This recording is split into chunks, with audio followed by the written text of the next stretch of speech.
የፀጉር መነቃቀልና መሳሳት በተለያዩ ምክንያቶች የሚመጣ ቢሆንም በጊዜ ግን መከላከልና መቀነስ የምንችለው ነገር ነው። እሱንም ለማድረግ እጅግ ውድ የሆነ የፀጉር ምርቶች መጠቀም አይጠበቅብንም። ታዲያ በዛሬው ቪዲዮ እንዴት አድርገን በቤት ውስጥ ባሉ ግብዓቶች መከላከል እንደምንችል እናያለን።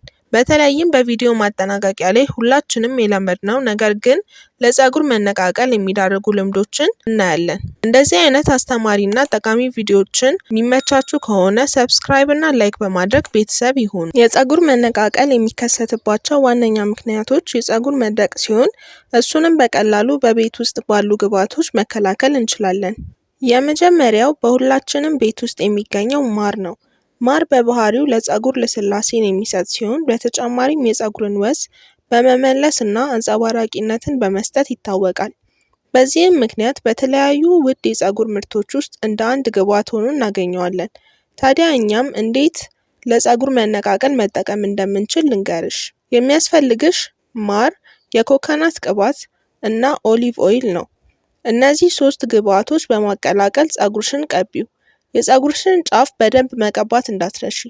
በመቀጠልም ከ20 እስከ 30 ደቂቃ አቆዩ። ከዚያም ታጠቢው።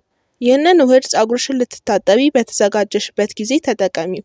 የፀጉርሽን ለውጥ በ2 ሳምንት ውስጥ የምታዩ ይሆናል። ሁለተኛው ደግሞ የአቮካዶ እና የእንቁላል ውህድ ነው። አቮካዶ ባለው ቅባታማ ባህሪና ደግሞም እንቁላል ባለው ፕሮቲን የሚታወቁ ሲሆን የእነዚህ ማስገራሚ ውህድ የፀጉርን መሰባበር እንድንከላከል ይረዳናል።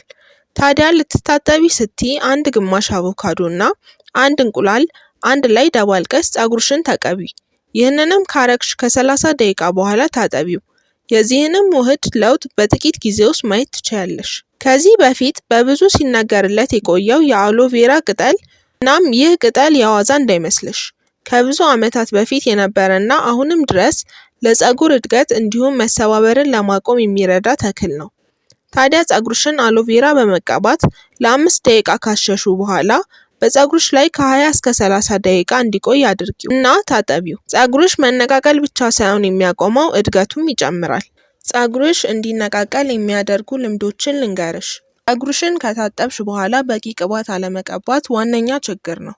በተለይም ለፀጉር መነቃቀል ዋነኛ መንስኤ የፀጉር ድርቀት ስለሆነ ፀጉርሽን ታጥበሽ ስትጨርሺ ውሃውን በደንብ ሳታደርቂ የጭቃ ቅባት መቀባት እጅግ ጥሩ ነው። ምክንያቱም ጭቃ ቅባት ዋነኛው ጥቅም የፀጉርን ውሃ በመያዝ ድርቀትን መከላከል ነው። ሌላኛው ፀጉርሽን አጥብቆ ማሰር። ይህ ልምድ ለፀጉር እጅግ መጥፎ ሲሆን ፀጉርሽ በቀላሉ እንዲሰባበር ያደርገዋል። ስለዚህም ለፀጉር ተስማሚ የሆኑ የፀጉር ስታይሎችን መጠቀም አለብሽ። ለሀበሻ ፀጉር የሚሆኑ እና ቀለል ያሉ የፀጉር ስታይሎችን አስቀምጬልሻለሁ። ታዲያ እዚህ ላይ ከተጠቀሱት የፀጉርን መሰባበርን መከላከል ከሚረዱ ውህዶች መካከል ለአንቺ የምትፈልጊውን መርጠሽ ተጠቀሚ። እመኚኝ፣ ለውጡንም በጥቂት ጊዜ ውስጥ ማየት ትችያለሽ። በቀጣይ እንዲሰራበት የምትፈልጉት ሀሳብ ካለ በኮሜንት አስቀምጡልኝ።